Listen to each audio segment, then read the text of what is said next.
네, 여러분 안녕하십니까? 손상신입니다. 두 초대석은 내년 4월 7일에 실시되는 서울시장 보궐선거에 출마하는 후보자를 만나보는 대담 시간을 마련했습니다. 오늘은 그 첫 번째 순서로 조은희 서초구청장을 만나봅니다. 네, 안녕하십니까? 안녕하십니까. 네, 오늘 아시아 투데이 찾아주셔서 감사합니다. 네, 실제로 와보니까 너무 좋네요. 네, 뭐 저 처음 오셨죠? 네. 네. 네. 이 바쁘신 가운데 오늘 이렇게 귀한 시간 내주셔서 감사하고요. 서울시장 이제 보궐선거에 출마하신다고 선언을 하신지는 지금 얼마쯤 한 일주일 됐습니까? 제가 12월 1일 날 당의 어르신 김종인 위원장님 찾아뵙고 네. 출마하겠다는 신고를 드렸으니까 예. 네, 지금 뭐 보름 안 됐네요. 예. 네. 예비 후보 등록을 하셨죠? 안 했습니다. 아직 안 했어요? 예. 그럼 여러 가지 뭐 선거하는데 제약, 운동하는데 제약은 없으신가요? 지금 코로나19가 굉장히 엄중한 상황이라 아하, 지금 네.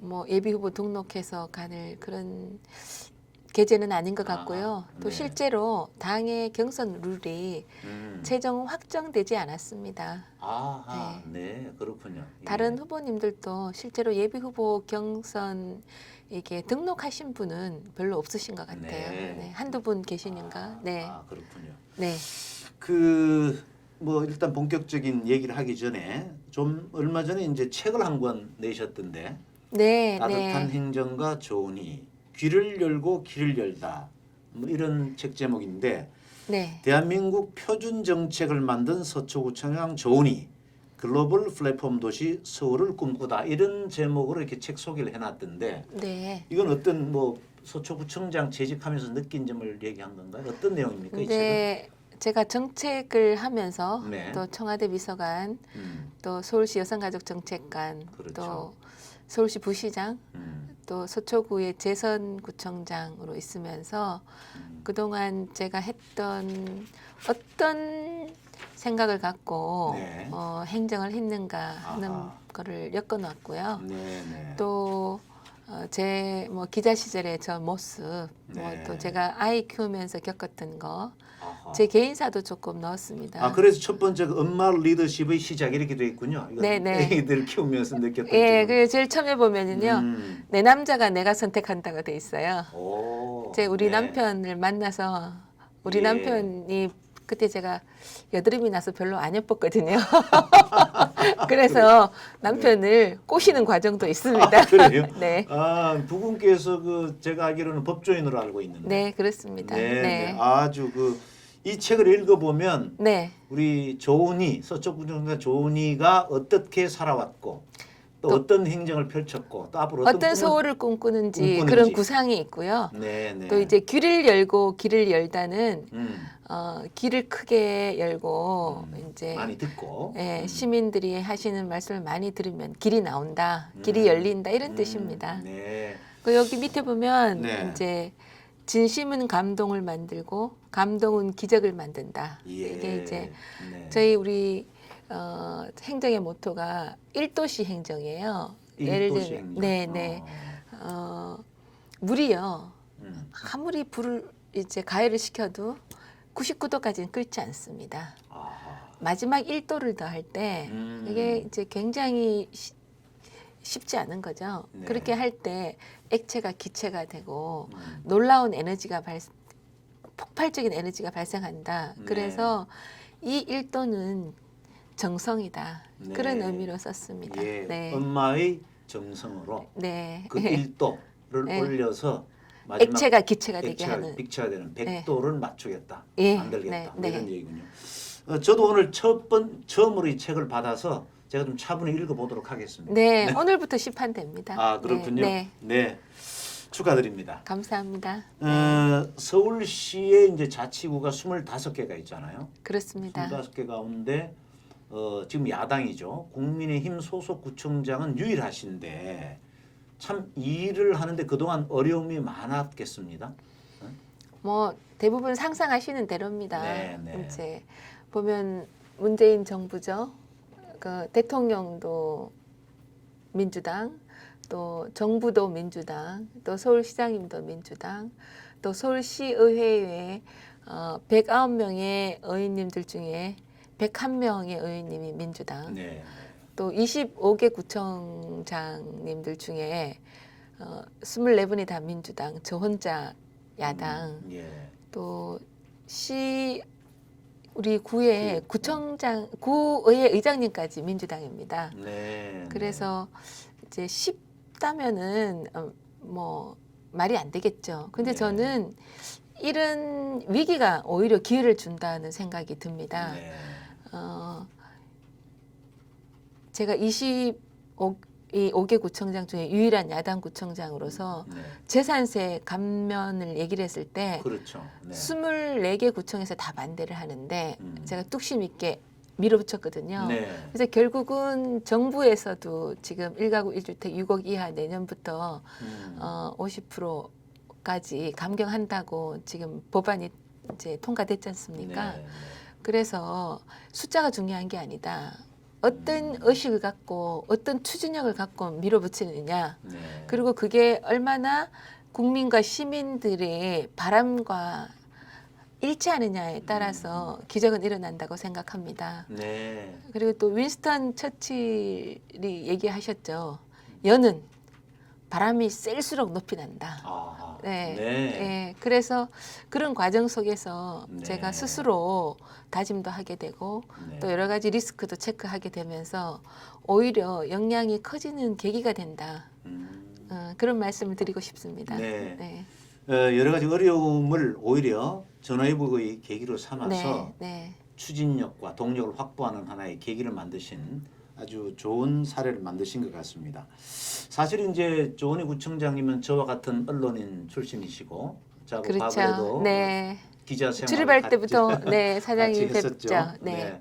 그리고 이제 청와대 근무도 하시고 네. 또 오세훈 시장 때죠. 네. 그 네. 국장급 서울시 여성정책관을 여성가족정책관 여성가족정책관도 했습니다. 하시고 네. 그리고 이제 정무부시장도 네. 하셨는데 그동안 이제 서초구청장직을 성공적으로 잘 수행해 오시다가 이번에 이제 큰 목표를 이제 세우셨는데 서울시장에 출마해야 되겠다 이렇게 생각하게 된 어떤 계기나 특별한 뭐 동기가 있나요? 당연히 있습니다. 네, 제가 10년간 말씀하신 대로 서울시 행정 현장에 있었습니다. 네, 네. 서울시 국장 있었고 부시장 있었고 지금 네. 유일 야당 구청장인데요. 예.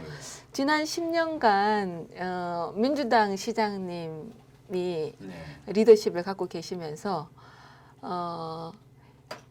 시민들의 불편한 오늘은 보살피지만 더 큰 미래를 위한 내일은 큰 그림이 없었지 않나 이런 생각을 합니다. 그리고 미래 비전을 제대로 제시 못했다고 생각하셨군요. 저는 그렇게 생각합니다. 예. 또 제대로 되는 사업이 없어요. 이게 상암동에 월드컵 대교가 있거든요. 네. 그게 12년째 공사를 하고 있습니다.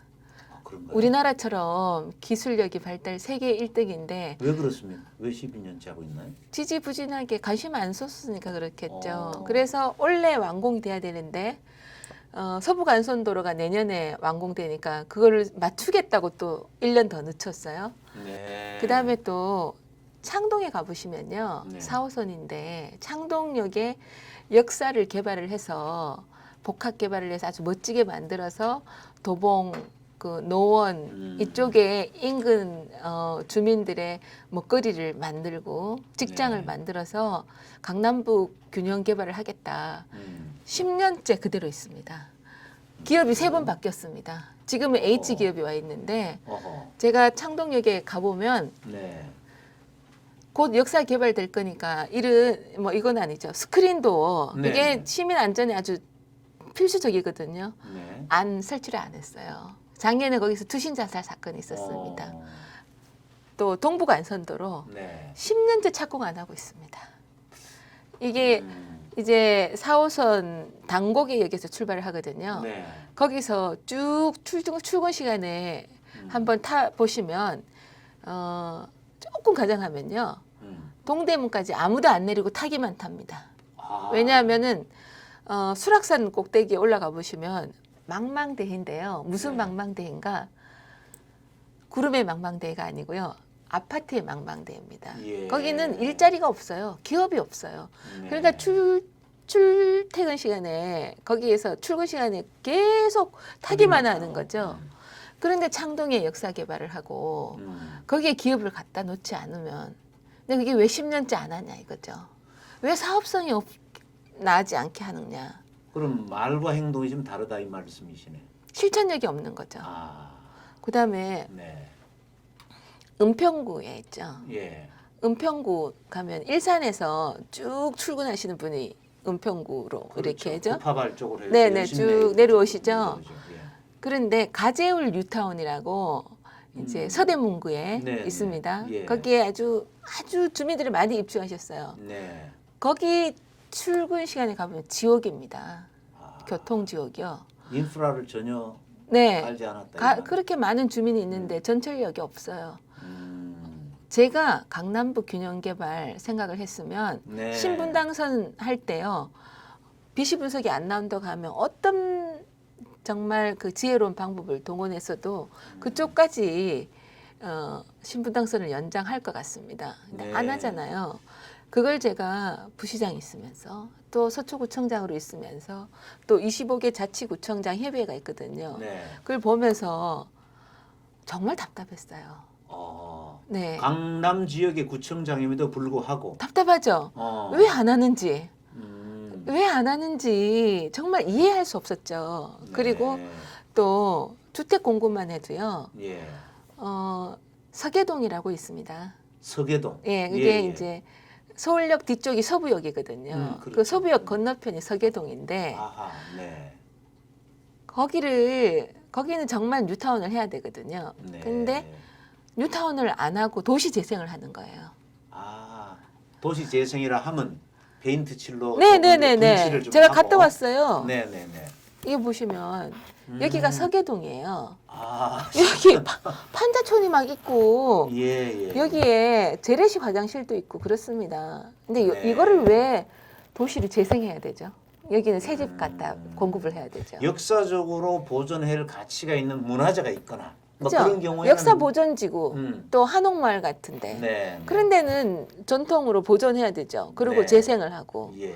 근데 여기 이렇게 주민들이 고생하고 있는데 여기를 왜 뉴타운을 해제를 하고 도시 재생으로 하느냐 그죠? 아하. 또 하나 더 있습니다. 네. 뭐 준비를 좀 많이 해갖고 오셨네. 아니 물으실 것 같아서 네, 여기는 그렇죠? 어디냐면은 네. 창신숭이 지구입니다. 아, 동대문 청진순이- 근처에 있어요. 네, 네, 네. 이게 박원순 전임 시장님께서 저는 뭐 돌아가신 분에 대해서 잘 얘기를 안 하려고 정책만 말씀하겠습니다. 네, 네. 정책적 관점에서. 전임 시장님께서 393개의 뉴타운과 정비구역을 해제하면서 대신 도시는 이래야 된다. 딱 1호로 도시재생 1호가 여기입니다. 근데 제가 여기 가보니까 네. 여기가 제일 번화한 창신숭이 중에 제일 그래서 손님 오면 여기를 다 모시고 가요. 네, 네. 서울시에서요. 네, 근데 네. 저도 가봤죠. 네. 그런데 이게 너무 폭이 좁아서 어, 우리가 간 이 차가 빠져나오질 못하는 거야? 커브를 돌지를 커브를 못하는 돌지 거예요. 못해서. 그래서 계속 밀어. 1시간 이상 밀다가 안 돼서 결국은 견인차를 예, 불렀습니다. 창신동, 숭인동, 창인숭이지구. 창인숭이지구. 아, 네. 예. 그 여기가 종로구인가? 네, 그렇습니다. 그렇죠. 여기에 여기를 동대문 디자인프라도 가깝고 네. 봉제 공장도 많아서 새로운 다른 거를 해야 되는데 여기를 재생하겠다고 이렇게 뭐 커뮤니티 시설 만들어서 시민 단체가 운영하게 하고 그런 서울을 그걸 정체된 보고, 서울을 제가 너무 답답해서 나 같으면 그렇게 안 하는데 평소 때 그런 문제의식을 많이 갖고 계시죠? 네, 10년 동안 서울 행정 현장에 있으니까 네. 서울시장은 저의 관심사죠. 네. 그래서 박원순 시장님이 6호로 또 부산에도 성추문 사건으로 보궐선거가 생겼지 않습니까? 그렇죠. 네. 사실 838억 원의 혈세가 들어가는 선거예요. 맞습니다. 네. 이 선거에는 이런 식의 서울의 경쟁력을 정체시키는 이런 서울 만들면 안 된다. 네. 그래서 제가 팍 큰 결심을 하게 된 거죠. 원래 그 박원순 시장의 어떤 갑작스런 죽음이 없었더라면 2년 뒤에 이제 지방자치단체장 선거가 있기 때문에 그때 도전하실 생각을 준비를 하고 계셨는데 아니 갑작스런 그때는 아직 그 뭐 아직 마음의 결심을 하지 그때는 않았고요. 하지 않았는데 이번에 이제 갑작스런 네. 보궐선거가 생겨나니까 아 이번에 이게 이게 지금 바로 잡지 않으면 아하. 서울은 가라앉겠다. 음, 이런 위기의식이 생긴 겁니다. 예, 네. 알겠습니다. 그동안 서울 시내 어떤 자치단체장을 하면서 느꼈던 또 서울시 문제점, 부시장을 하면서 전체를 음. 보면서 음. 느꼈던 것들을 문제점들 이번에 한번 개선해 봐야 되겠다. 네, 더 이상 네. 시간이 지체돼서는 안 되겠다. 네, 하는 그런 절박감, 네, 사명감 그렇죠. 이런 게 네, 동일해 그렇다고 볼 수 보이겠네요. 있습니다. 자, 이제 뭐 여러 가지 여론조사 결과 요즘 쭉 진행이 되고 있는데 어쨌든 처음으로 이렇게 출마하시겠다고 출사표를 던진 이후에 여론조사 결과가 본인은 만족스러우십니까? 어떻습니까? 보통 5% 6% 이런 선의 지지도가 뭐 네, 좀 5% 나오긴 6%. 나오는데, 네. 어떤 조사는 9.5%도 9.5% 있습니다. 까지 나오고 네, 있으니까, 그리고 네. 우리 국민의힘 지지도로만 하면 뭐 14.5% 이렇게 야당 있는데. 후보로만 네, 모였을 네, 경우에, 네, 네. 그런데 뭐 어느 조사이든 제가 국민의힘 이제 예상자는 항상 이익권인데요. 네, 네. 약간 차이는 나죠. 예, 네, 예. 그런데 저는 이제 이번 서울시장 선거는 정말 중요하다고 생각합니다. 네, 네. 왜냐하면은 이제 10년 동안 정체된 서울을 어떻게 서울 시민의 행복과 생명과 또 서울시의 미래 비전을 가져가느냐. 거기에 이제 이번에도 못 바꾸면 다시는 기회가 없다. 이런 절박감이 있습니다. 네. 그리고 이 대한민국의 위기를 가져온 이 국가의 위기 상황에서 서울시장 선거 다음에 1년 후에 치러지는 대통령 선거에서 우리가 정권을 다시 찾아오기 위해서는 대선에 반드시 이겨야 된다. 대선의 전초전이다 이렇게. 네, 대선의 전초전으로 서울시장 선거에 반드시 이겨야 네, 된다. 네, 네. 이런 생각을 갖고 있고요. 네. 그런 점에서 제가 굉장히 신인으로서 아하. 유력하다. 음. 이렇게 자신하고 있습니다. 네. 네. 일부에서는 그래서 이 대선 주자급이 나야 되는 것 아니냐 하는 의견도 있습니다만은 그 대선 부분은- 주자급요?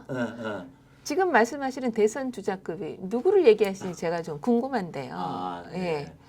지난 총선에서 실패하신 분들입니다. 아하, 네. 저는 지난 총선보다 더 어려웠던 음, 탄핵 바로 뒤에 치러진 음, 민주당이 지지가 쓰나미처럼 몰아올 때 송파도 무너지고 강남도 무너졌을 그렇죠. 때 네. 저 혼자 살아남았습니다. 예. 저의 이 힘, 음, 저의 이 저력, 음, 이것이 서울시장 선거에서 그 힘이 바로 대선 주자급이 아니냐. 저는 사람 그렇게 한 사람만 보고 얘기하는 것이 아니고 또 지나온 여러 가지 해왔던 업적이나 이런 걸 보고 평가를 해야 된다는 생각을 네, 하고 그리고 있군요. 지금 뭐 누구를 말씀하시는지 모르겠는데 음, 허명이다. 지금 거론되는 음. 여론조사나 또 대선 주자들은 저는 허명이다 생각합니다. 네. 그래서 서울시장 선거는 내년 서울시장 선거는 꽃가마를 태워서 갈 경우에 이번에도 무난히 실패한다. 실패할 수밖에 없다. 우리가 4번 선거에 연이어 실패했습니다. 그렇죠. 네. 내년 서울시장 선거에도 실패하면 대선도 실패합니다. 그런데 국민은 변화를 원하고 있는데 국민의힘은 변화하지 않고 계속 총선에도 떨어진 옛날 인물로 그대로 공천을 해서 꽃가마 태워서 가면 무난히 실패하죠. 국민의힘이 국민의 변화를 요구하는 국민의힘에 맞춰야 되고요. 네. 또 그런 서울 시민의 마음을 얻어야 된다고 생각합니다. 네. 그러려면 문제 해결 능력이 있어야 되고 실력이 있어야 되죠. 네. 허명으로는 되지 않습니다. 네. 그것이 이제 본인이 갖고 있는 경쟁력이라고 생각을 하시는 모양이죠. 그렇습니다. 자, 어떤 걸 좀 구체적으로 자. 나의 경쟁력이다 얘기할 수 있겠습니까? 제가 한마디로 말씀드리면요. 서울시는 예산이 40조. 네. 서울 1,000만 서울 시민의 생명, 재산, 안전. 제가 거듭 말씀드리지만 서울시의 미래를 책임지는 아주 중대한 자리인데 그렇죠. 네. 서울시의 행정 경험이 없는 초보 운전자가 온다. 그러면 말씀하신 대로 이 격하게 이렇게 기울어진 운동장에서 서울시 행정을 모르는 사람이 와서 제대로 하겠습니까? 네. 국민의힘 뽑아줬더니 정말 무능력하다는 역풍이 있을 수 있죠. 예. 그래서 초보 운전자는 안 된다 생각합니다. 네. 그리고 또 서울시는요 대권 주자들이 대통령으로 가기 위한 징검다리가 아닙니다. 네. 근데 그런 분이 서울시장이 되면 저는 굉장히 마음이 급하다고 생각합니다.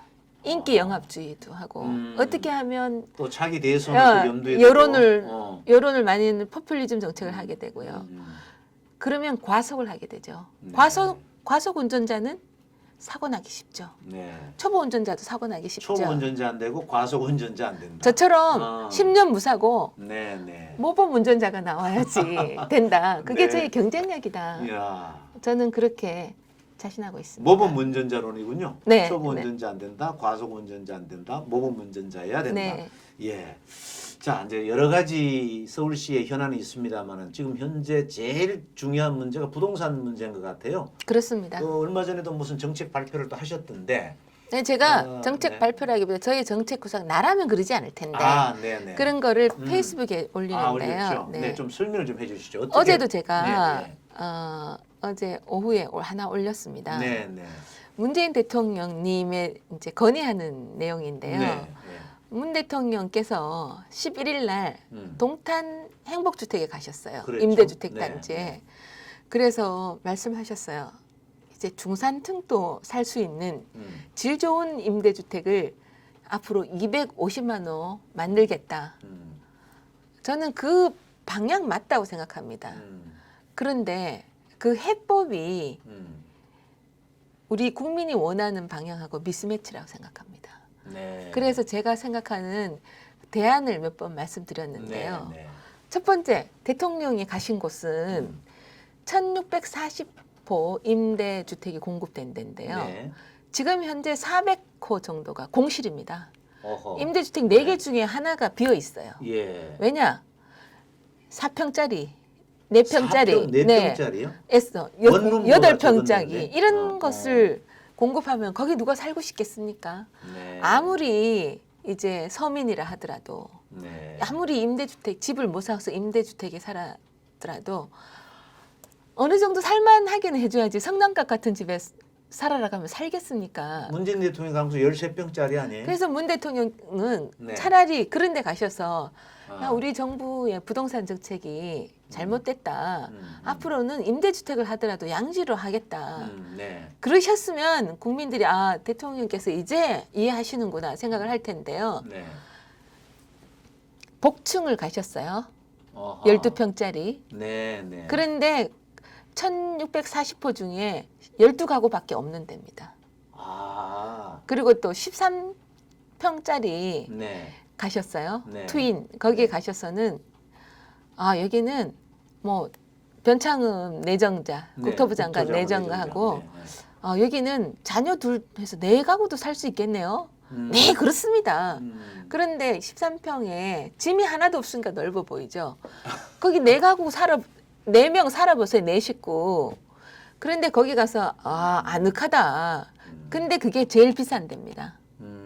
그러니까 지금 현실이 어떤지 모르시는 거죠. 지금 서울 시내만 해도요. 임대주택이 4,900호 공실이고요. 네. 수도권까지 다 하면 16,000호 공실입니다. 네. 왜 공실이냐 생각을 해보셔야죠. 그렇죠. 임대주택이라도 살만한 집이 아닌데. 살기는 살 수 있어야죠. 근데 네. 제가 우리 서초구에서도 해보면 네. 서울시는요. 임대주택을 몇 호 공급하는가 실적 채우기 급급해서 호수 늘리기. 네. 그러니까 몇만 세대 이렇게 해요. 이 5평짜리만 하라고 압력을 가합니다. 그러니까 우리는 조금 네. 크게 해야 된다. 살기는 살아야지. 네. 항상 그게 밀당, 그 전쟁입니다. 그런 네. 것도 규제를 하는 모양이에요. 아이, 그쵸. 몇 평짜리를 네, 네. 얼마나 지어라. 예, 예. 그게 네. 역세권 청년주택 이렇게 해서 이 용적률을 사업자한테 2배로 줍니다. 네. 그리고 임대주택을 짓게 하고 그리고 여기도 저는 이 정책도 굉장히 잘못됐다고 생각하는데 네. 짓게 하고 그다음에 8년 동안 임대 사업을 하게 합니다. 그리고 8년 후에는 분양을 하게 해요. 그러면 청년들은 거기서 8년 동안 살다가 나오면 집값이 너무 비싸요. 그러면 또 월세를 찾아 헤매야 되는데요. 그건 고사하고 또 다른 얘기는 그렇게 혜택을 주면서 이제 사업자한테 혜택을 주는 거죠. 그러면서 작게 잘게 쪼개라. 그래야지 숫자가 많이 나오죠. 아, 그런 현장에서 그런 거를 대통령께서는 모르시는 거죠. 제가 말씀드린 겁니다. 그 오세훈 시장은 뉴타운 정책을 했잖아요. 네. 박원순 시장은 아까 얘기하신 대로 도시재생. 도시재생 네. 그렇게 했는데 장단점이 다 있죠. 여러 가지 네, 문제점은 다 뭐 네, 장점도 네, 있고 네. 단점도 있을 것 같은데 조은희 후보자의 그 뭐라 그럴까 그 정책 그 예를 들어서 뉴타운 정책이다 도시재생 정책이라고 한다면 이름을 갖다 붙인다면 어떤 이름을 붙일 수가 있겠습니까? 저는 서민이 쫓겨나지 않는 착한 미니 뉴타운. 착한 미니 뉴타운. 네. 아, 뉴타운이 너무 커요. 9만 평 아, 이상을 뉴타운을 덩어리를 크게 해서 음, 그 뉴타운이 지들이 아무것도 못하게 하니까 네. 이게 이제 어떻게 보면 좀 불편한 점이 많았어요. 그리고 이제 그래서 뉴타운을 미니로 이렇게 규모를 자유롭게 주민들이 원하는 대로 자유롭게 해주는 거죠.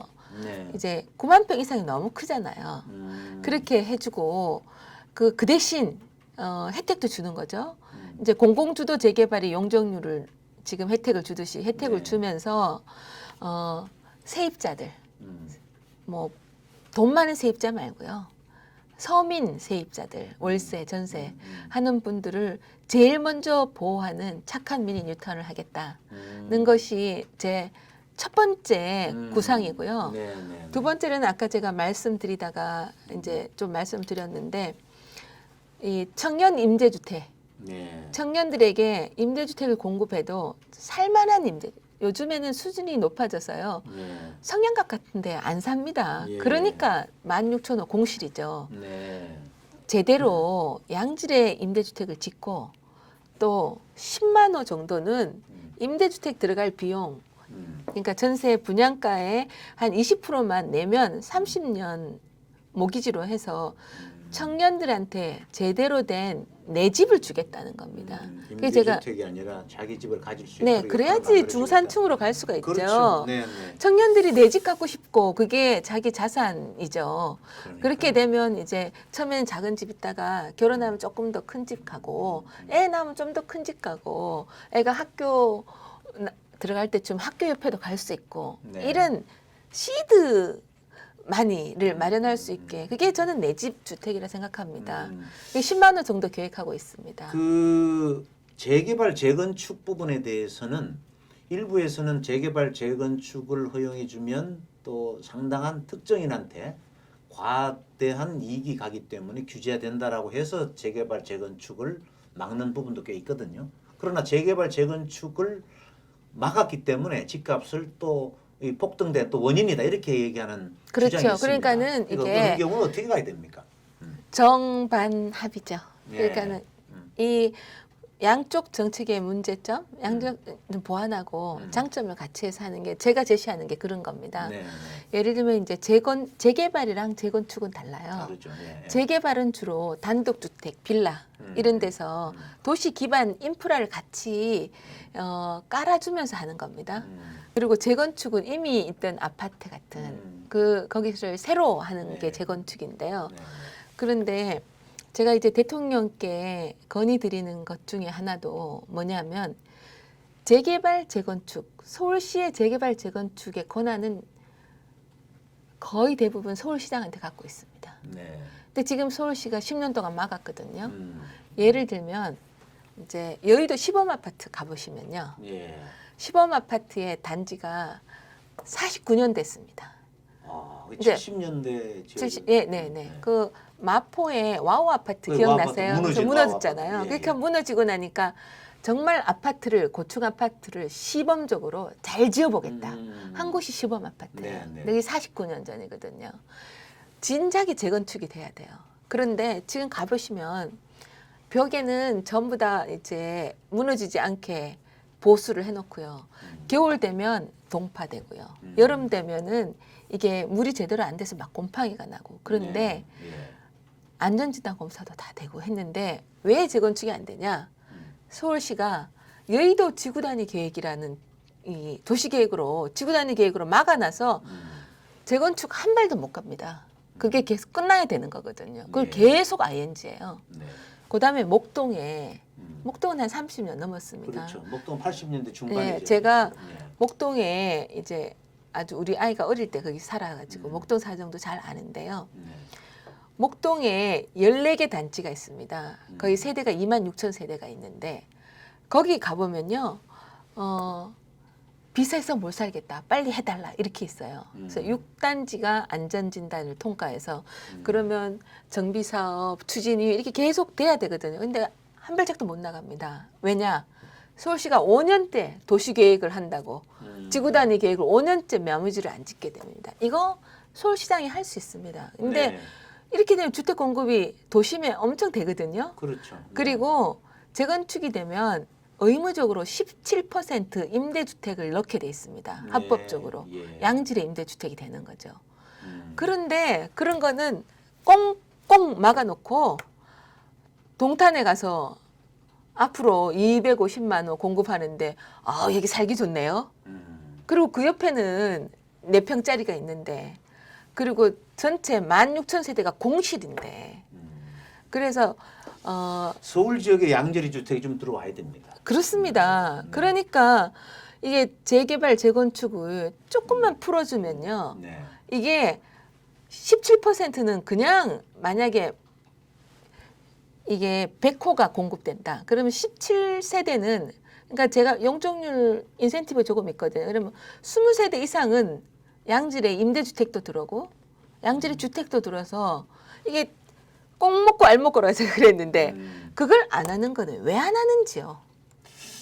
제가 알기로는 박원순 시장의 정책은 환경을 보호하고 좀 뭐 이렇게 자연을 살리고 공원을 좀 많이 만들고 이런 좀 환경 친화적인 쪽에 많이 초점을 두지 않았냐는 생각이 좀 듭니다. 환경 친화적인 대로 초점을 두는 게 네. 49년 된 아파트를 그대로 두는 겁니까? 하여튼 그리고 아까 말씀드린 네, 네. 이런데 그대로 두는 게 서계동에 이런데 그대로 두는 게 환경 친화적인 건가요? 이게 굉장히 이율배반적인 얘기죠. 그래서 어떤 녹지를 좀 보존하기 위해서 개발을 제한하고 하는 그런 쪽으로 쭉 갔던 것 같아요. 그게 잘못됐다는 겁니다. 네. 녹지를 보존하려는 거는요. 이제 예를 들면 2호선이 있거든요. 네. 2호선이 지하철이죠. 그죠? 그렇죠. 2호선. 지하철이죠. 순환선이잖아요. 순환선이죠. 지하철은 왜 지하철일까요? 지하철은 지하에서 달린다고 지하철이에요. 그죠? 근데 지상으로도 나오죠. 제가 그 얘기를 하려고 제가 네, 가져왔는데요. 제가 언더그라운드 아, 또 서울은 연결돼 있다 유나이티드 서울시민 유 해서 네. 서울 유 U 플랜. 네, 플랜인데 네. 여기 2호선을 보면요. 2호선 여기 있죠. 여기 네. 예. 보면은 합정역에서 고로역, 그다음에 신도림역에서 신림역 이쪽이 지상철이에요. 지상철로 그다음에 나오죠. 여기 뭐저 한양대역에서 잠실역. 예예 뭐 저거 여기 뚝섬 지나가는 거 그죠, 때문에. 그죠. 여기가 완전히 수십 년 된 민원이에요. 왜 지하철이 아니고 지상철이냐? 지하로 해달라. 주민들이 2호선을 그걸 요구를 합니까? 그죠? 네. 아니 역대 광진구청장 그래요? 수건 사업이죠. 그건 그런데 저 처음 알았습니다. 그런데 이것을 지하화하고요. 음. 그 위에 나무를 심으면 되죠. 음. 그렇게 다 원하고 다 좋은 방법인데 안 하고 네. 왜 이런 도시 재생을 하느냐고요. 왜 시범 아파트를 49년 동안 물 새고 동파되는 시범 아파트를 놔두는 게 환경을 보호하는 겁니까? 네. 전 방법이 틀렸다고 봅니다. 아, 네. 예. 그 한강 문제도 관심을 갖는 분들이 많아요.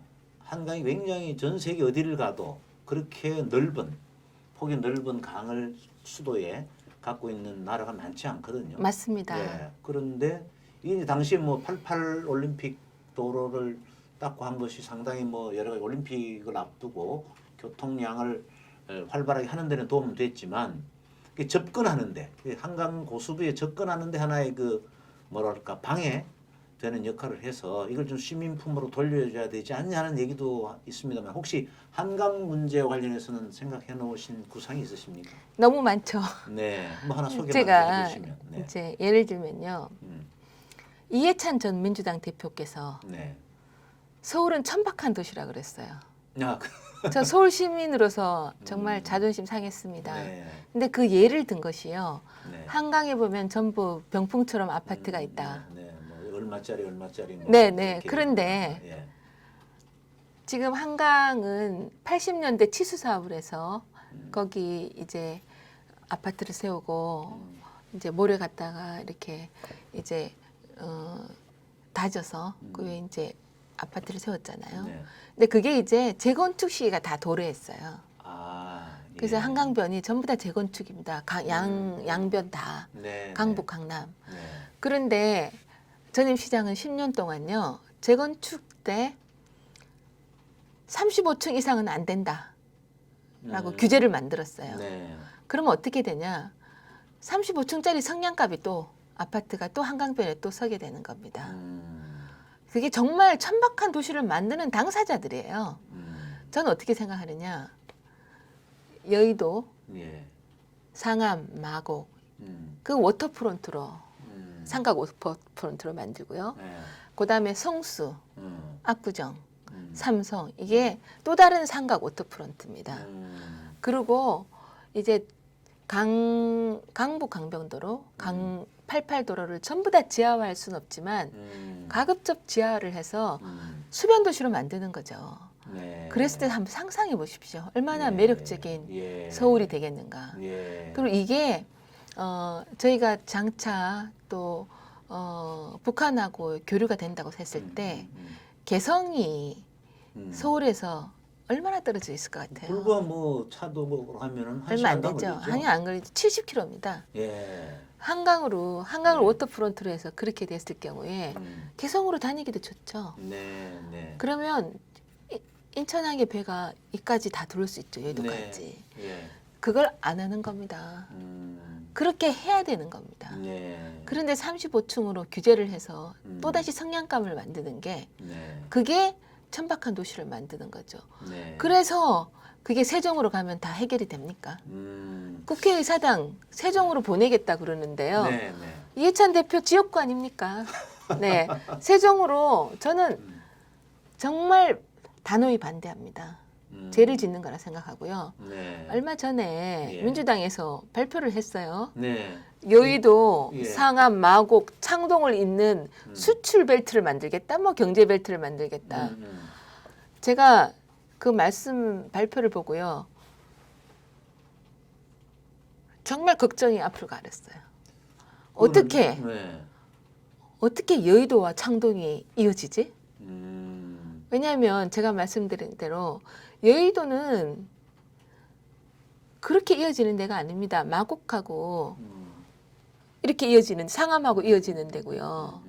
그다음에 워터프론트를 하면 아까 말씀드린 대로 이게 압구정, 삼성, 성수 이렇게 이어져야 되는 것이지. 왜 갑자기 저기 동북권에 있는 창동이 나오지? 그럼 동북권도 개발하는 게 좋다. 좋아요. 그런데 동북권에 왜 창동 역사 개발은 10년 동안 안 하는 거지? 끊임없이 질문들이 나오는 겁니다. 네. 그 좀 전에 말씀을 하셨으니까 그런데 지금 이제 민주당이 얼마 전에 발표한 걸 보면 이제 세종의 국회의사당 현재로서는 뭐 관련 상임위원회만 가겠다고 그랬는데 지금 세종의 상당한 계획이 국회의사당을 옮기는 쪽으로 진행이 되고 있는 것 같고 그래서 서울을 미국의 뉴욕처럼 그래서 또 세종시는 미국의 워싱턴처럼 만들겠다라는 것이 현 정부의 구상 같은데. 구상이 그게 헛구상입니다. 네. 그게요. 미국은 50개 주가 있잖아요. 네. 그러니까 뉴욕, 워싱턴이 그렇게 될 수 있겠죠. 그런데 지금 여기 일일 생활권이잖아요. KTX 타고 네. 서울에서 부산까지, 서울에서 광주까지 금방 갈 수 있는 여기 손바닥만한 아. 한 개 주죠. 네. 예를 들어 한 개 주도 안 되죠. 네. 여기에서 무슨 뉴욕, 워싱턴입니까? 네. 좀 말이 되는 소리를 그럼 해야죠. 조은희 구청장 생각은 서울을 중심으로 한 수도권 전체를 네. 하나의 어떤 수도권의 핵심 이제 그 지역으로 보고 이게 행정과 금융과 기업과 이게 한꺼번에 이루어지는 뭐 메가시티죠. 메가시티. 메가시티로 그리고 가고. 지방은요. 네. 제가 지방은 지방대로 키워야죠. 아, 지역 부산, 단위로 울산, 묶어서. 경남, 부울경을 대구, 묶고. 경북, 그다음에 대구, 경북. 충청도, 강원도 묶어서 아하. 거기에서 먹고 살게 이게 전부 다 같이 잘 살아야죠. 의사당이 하나 간다고 네, 네. 이게 국가가 다 같이 죽자는 얘기죠. 세계가 서울이 어떤 도시입니까? 네. 세계적인 도시 아닙니까? 예. 그런데 이거를 선거 때만 되면 또 진작 하든지 선거 때만 되면 또 뚝 떼서 갖다 주겠어. 그러면 충청도 우리 찍어줄 거죠? 뭐 이런 거예요. 그리고 여의도를 국제금융지구로 네. 개발하겠다 했잖아요. 네. 방향이 맞죠. 그러면 왜 증권거래소 부산 가져가서 부산에서 국제금융도시 둘 다 절름발이를 만들었냐고요. 예. 그리고 규제 덩어리. 여의도에서 거기 국제금융의 계통에 일하시는 분 아무나 붙잡고 여쭤보세요. 네. 규제 때문에 못 살겠답니다. 금융감독원, 금융위에 없어졌으면 좋겠다 그러죠. 네. 그렇게 해놓고 말만 국제금융벨트. 제가 국민을 속여도 그렇게 속이면 안 된다. 이렇게 말씀드리고 싶어요. 네. 자, 이제 그러면 수도권을 중심으로 한 메가시티와 또 영남과 호남과 충북 다 이런 메가시티를 만들어줘야죠. 만들어서 독자적인 어떤 같이 생활권이- 잘 돼야죠. 예, 예. 네. 그게 행정수도를 옮기고 말고 하는 문제는 별개의 문제네요. 아, 그거는 다 같이 잘 사는 문제에 해당되지 않고요. 네. 그랬으면 네. 진작했었어야 진정성이라도 있죠. 판단은 동의하지 않지만 네. 진정성을 보려면 진작해야지. 왜 내년 선거 놔두고 왜 그 1년 후 대선 놔두고 또 편가리게 하느냐는 거죠. 저는 이거야말로 나쁜 정치라 생각합니다. 그 선거를 앞둔 정책이다. 네. 국가의 미래를 생각한 정책이라기보다는 선거를 앞둔 정책이다. 네. 네. 그리고 단호히 반대한다. 예, 알겠습니다. 그게 해법이 아니다. 네. 네. 그 서울시 내에도 여러 가지 그 불균형 문제가 있습니다. 네. 지금 이제 일부에서는 우리 조은희 구청장의 여러 가지 능력과 행정적인 업적을 다 동의한다 하더라도 아마 서울시의 부자구 출신이라서? 부자 출신 구청장이어서 그렇다 네. 이렇게 또 지적하는 분들도 있어요. 그게 아, 아까 여의도 옮겨야 된다는 그 나쁜 정치입니다. 그 자, 프레임을 그렇게 만든다고 네, 보시는군요. 네. 제가 몇 가지 좀 말씀드리겠는데요. 네, 네. 그럼 이낙연 대표님, 음, 우리 잠실에서 수십 년 사셨어요. 서초구. 네, 조국 장관, 네, 지금 현재 서초 구민이세요. 네, 네. 돌아가신 박건순 시장님, 방배동에 사셨어요. 네.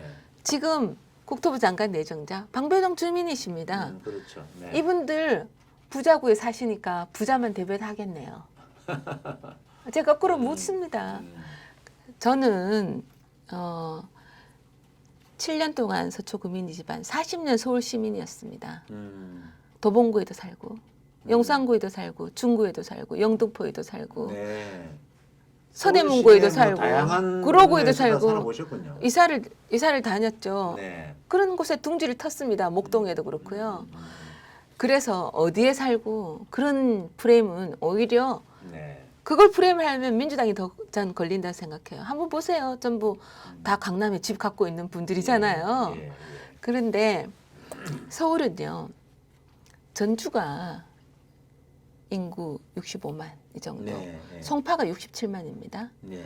또 포항이 50만, 노원이 인구가 52만입니다. 아, 서초구가 인구 44만, 김포가 44만이에요. 네. 그러니까 서울은 25개 도시가 다핵 도시가 따로 똑같이 연결되어 있는 메가시티, 글로벌 플랫폼 도시가 되어야 된다는 게 제 소신입니다. 책에도 그걸 제가 썼는데요. 네, 예. 그래서 권역별로 음, 예를 들면 서남권 보시자고요. 지밸리 있는데요. 음. 지밸리가 구로 금천이라고 지밸리입니다. 지지잖아요. 네, 네, 옛날에 구로공단이었어요. 네. 근데 첨단 디지털 단지 이제 지밸리가 돼서 세계로 나가고 있죠. 거기 유동인구가 26만입니다. 그런데 집이요. 옛날 구로공단 때 집이에요. 헌 아파트. 근데 금천구에 가면 전부 헌 집.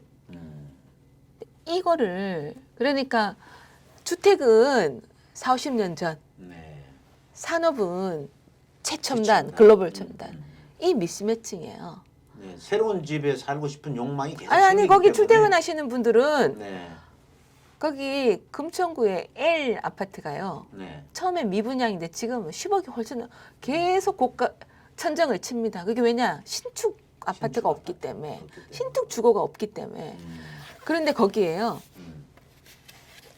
제가 또 가져왔는데 아, 이 서남권에요. 네. 양질의 주택 20만 호를 공급할 수 있습니다. 아, 서남권은요. 거의 평야예요. 평야. 다른 데는 산도 있고 구릉도 있고 언덕도 있고 그렇잖아요. 서남권은 신도시보다 더 입지가 좋아요.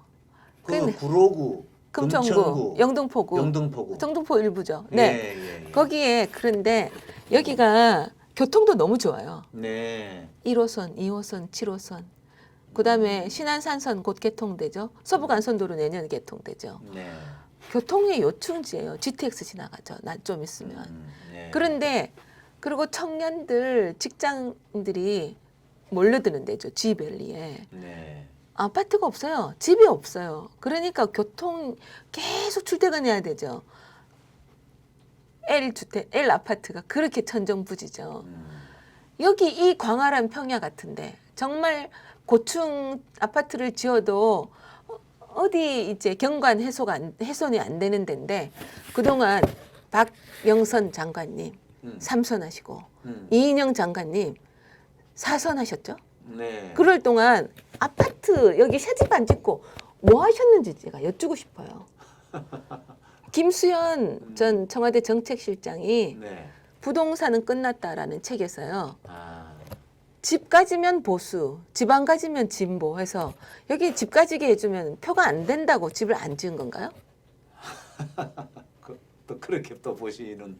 제가 수도 이것도 있겠네요. 페이스북에 올려서 기사화 많이 됐습니다. 아, 예. 그건 아시아투데이도 서남권- 써주셨어요. 네, 서남권 20만 원 주택 공급. 네네. 네. 이런 거죠. 그런데 네. 서남권은 살 집이 부족해요. 아까 얘기 드린 것처럼 동북권, 노원, 상계, 도봉 이쪽은요. 일자리가 부족해요. 일자리가. 제가 수락산에서 집은 많은데. 네. 네. 당고객에서 내려오면 동대문역까지 아무도 안 내린다니까요. 출근 시간에. 직장이 없는데 그쪽으로 와야지 거기 직장이 있고 여의도 강남으로 가는 거죠.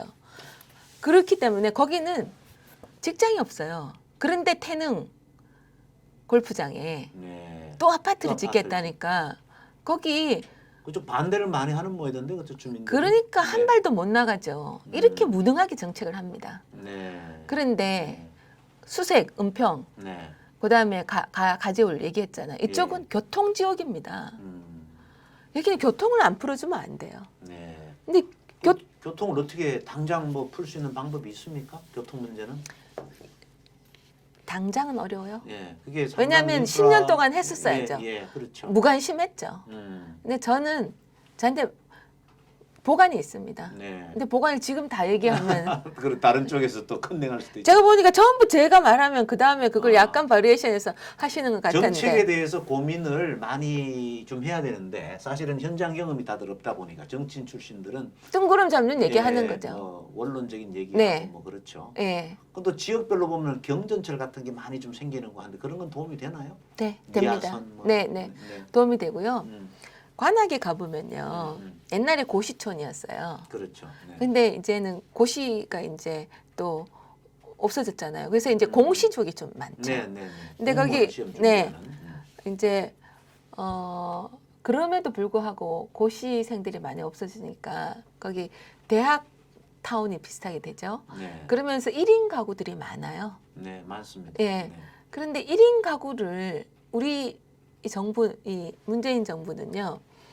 1인 가구에 대한 다양한 대책을 저는 소홀하다 생각합니다. 네. 왜냐하면 그래서 제가 권역별로 다양한 시민한테 맞는 정책을 해줘야 된다는 얘기인데요. 네. 거기 제가 가보면은 경전철이 이제 됐으니까 겨우 교통이 괜찮은 거죠. 이제 경전철 얘기하시니까 생각났는데요. 그다음에 우리 서울시의 가구 수가요 390만 가구입니다. 네. 그런데 1인 가구, 2인 가구 60%가 넘습니다. 아. 네. 옛날에는 4인 가구 위주였잖아요. 네. 근데 4인 가구는 58만 가구밖에 안 됩니다. 네. 근데 우리 정부가 우리 정부가 아니죠. 문재인 정부가 재난지원금을 줄 때 네. 4인 가구 위주로 줬습니다. 아하. 4인 가구에 100만 원. 그러면서 세대주한테 줬어요. 네. 요즘에 세대주한테만 주면 됩니까? 각자한테 줘야죠. 예. 그러니까 뭐 부부 가구 형태가 굉장히 뭐 별거 가구도 예, 있고 요즘 뭐 다양하죠. 다양하잖아요. 예. 그런데 그 집안 싸움이 나잖아요. 네. 그거 보면 얼마나 행정을 현장 중심으로 하지 않고 얼마나 이 사회가 다양하게 변했다는 것에 대해서 저는 타임 레그가 있는 것 같아요. 못 따라가는 것 같아요. 이제 서울시장이 당장 되시면 네. 제가 볼 땐 코로나 문제 극복을 빨리 하셔야 되는 게 가장 큰 우선순위인 것 같아요. 어떻게 지금 대처를 하고 계시고 어떻게 또 대응을 해야 된다고 보세요? 이런 지금 뭐 굉장히 심각한 상황이 지속되고 있는데. 정부가요. 네. 조금 지금 정부가 잘한 것처럼 K 방역 하시잖아요. 네. 근데 정부가 100번 양보 잘하셨다 쳐요. 또 잘하신 분이 의료진입니다. 네. 그렇죠. 그리고 국민입니다. 네. 국민의 협조. 우리 국민들 협조를 협조죠, 좀 협조. 잘했죠. 그런데 음. 조금 잡혔다 싶으면 쿠폰 풀고 음. 또 조금 잡혔다 싶으면 또 쿠폰 풀고 음. 이게 뭐냐면 정보가 일관성이 없는 거예요. 네. 뭐 국무회의를 가정을 하자고요. 음. 가정을 하면 경제 담당하시는 분들은 코로나 자꾸 거리두기 강화하면 아. 경제가 죽는다고 네. 막 얘기할 거잖아요. 근데 방역을 담당하는 부처는 아니다. 네. 이걸 제대로 잡아야지 경제도 살리는 거다. 이렇게 계속 하잖아요. 그런데 이게 결정하시는 분이 중심을 갖고 있어야 돼요. 아, 이 조금 잡혔다 싶으면 또 이제 풀어. 풀다가는 또 확 퍼져. 퍼지다가 확 또 막 거리두기 강화하면 이제 또 잡혔다 싶으면 또 풀어. 관광 가세요. 뭐 어디 가세요. 뭐 쿠폰 풀고 막 돈 그래요. 일관성 없는 정책이 망친다. 첫 번째. 그다음에 두 번째로는 우한에서 바이러스가 들어온 거잖아요. 그렇죠. 네. 중국 눈치 보느라 봉쇄를 늦게 했다. 서초구는요. 전국에서 제일 먼저 네. 외국에서 오시는 분들은 서초구민은 무조건 댁에 못 가세요. 어. 보건소에 와서 어. 검체 검사를 받고 가셔야 돼요. 음. 그래서 확진이 되면 병원으로 보내드리고 확진이 아니면 자가격리 댁에서 2주간 하게. 네. 그래서 서초구가 제일 먼저 해서 그거를 서울시 전국에서 확대가 된군요. 따라간 거죠. 아, 네. 그렇군요. 그리고 또 네. 지금 서초구에 다른 데는 가면 줄이 많아요. 서초구는 줄이 별로 없습니다. 왜냐? 최첨단 언택트 방역 시스템에 하루에 1,000명 이상 검사할 수 있습니다. 아하. 그리고 의사 선생님들이 또 의료진들이 여름에 막 방호복 입고 막 너무너무 힘들잖아요. 근데 이 자동 음압 장치로 있기 때문에 의료진들은 방호복을 안 입고 자유롭게 갈 수 있고 이렇게 딱 이게 언택트예요. 아하. 그래서 여기서 검사를 하게 되고 여기 검사를 이쪽에 글로브로 나와서 검체를 네, 하고 예, 나서 예, 예. 나가 딱 닫으면 소독이 돼요. 소독이 되고 나서 몇 초 있다가 문이 열리면 시민은 나가시면 되는 거예요. 그래서 최첨단 검사 시스템을 빨리 해야 된다.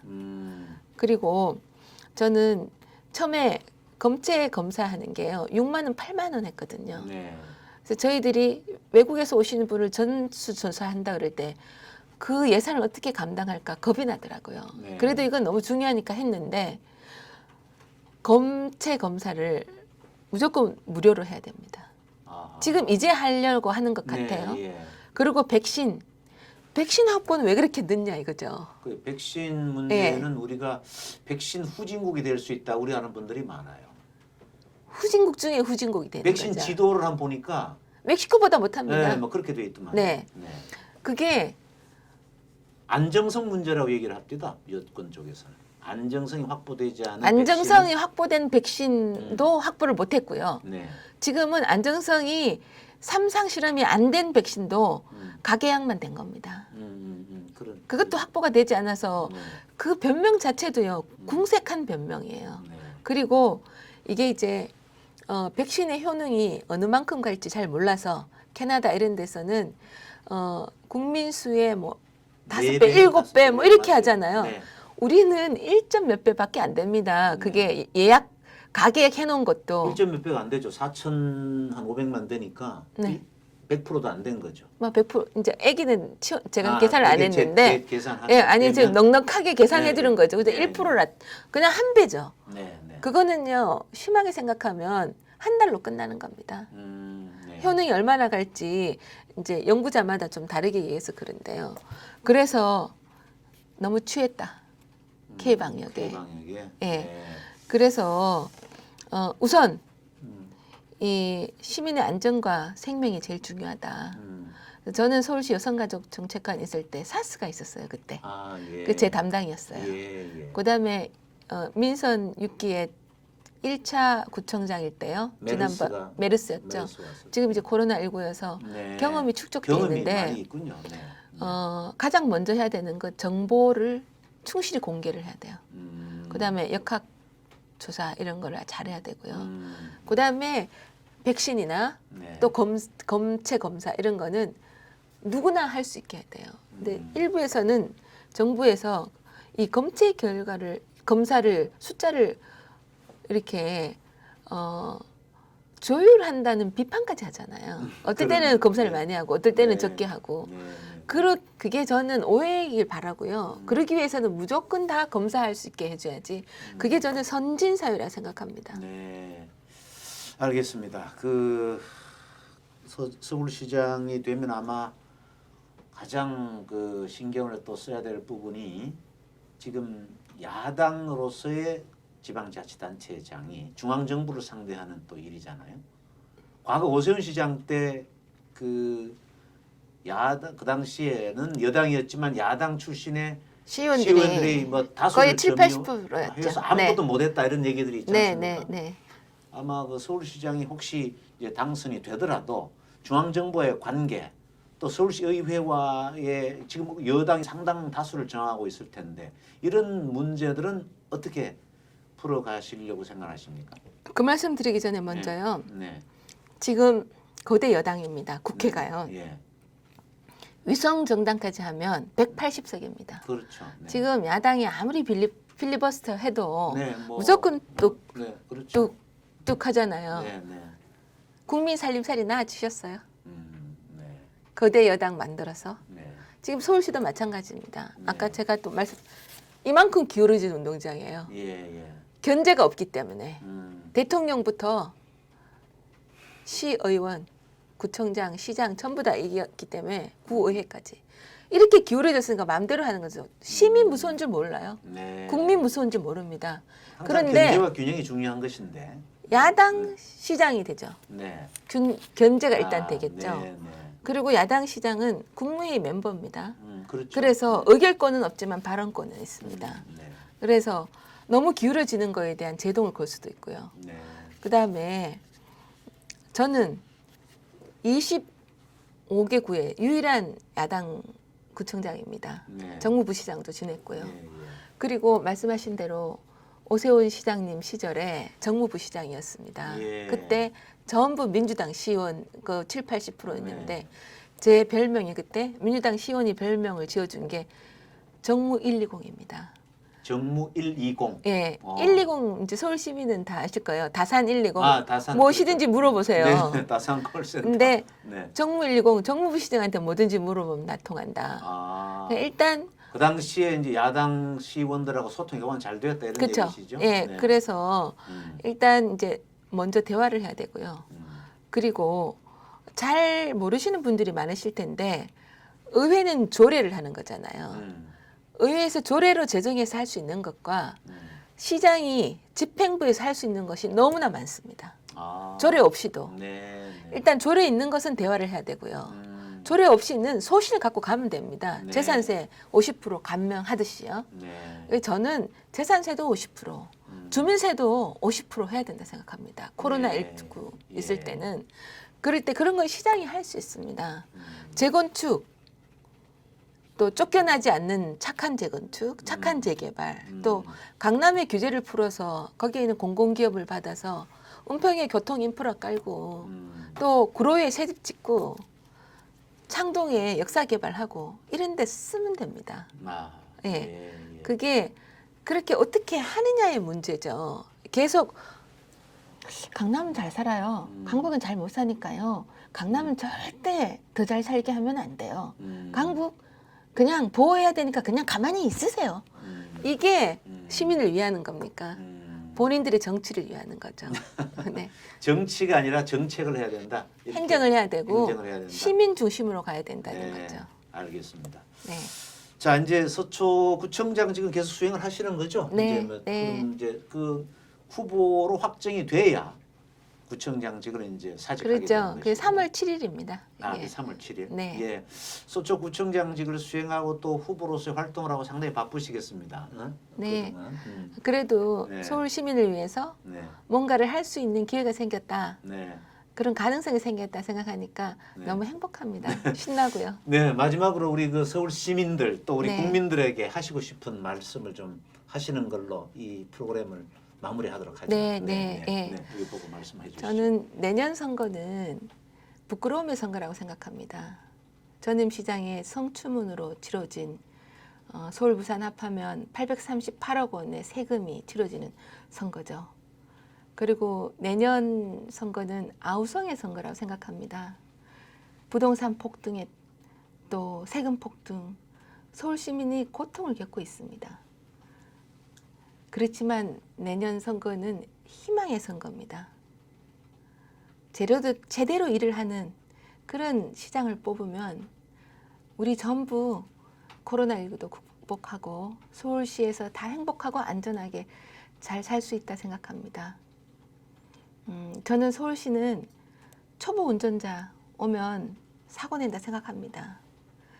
대선을 꿈꾸는 그래서 정책을 인기 영합 정책을 하고 시민을 생각하지 않는 과속 페달을 밟는 그런 대권만 꿈꾸는 사람이 오면 과속 운전을 해서 또 큰 사고를 낼 수 있다 생각합니다. 오직 서울 시민만을 생각하면서 서울시장이 마지막 공직이라 생각하면서 행정 경험이 있는 그런 무사고의 모범 운전자가 와야 된다고 생각합니다. 저는 나쁜 이가 아니고 좋은 이입니다. 시민을 위해 좋은 정책, 또 좋은 행정, 또 여러 가지 시민의 고통을 또 시민을 행복하게 할 수 있는 정책이 뭔지, 좋은 정책이 뭔지 많이 구상하도록 하겠습니다. 감사합니다. 네, 오늘 긴 시간 동안 좋은 말씀 감사하고요. 앞으로 하시는 일이 뜻대로 다 성취되기를 기원하겠습니다. 네, 오늘 수고 많으셨습니다. 감사합니다. 감사합니다. 네.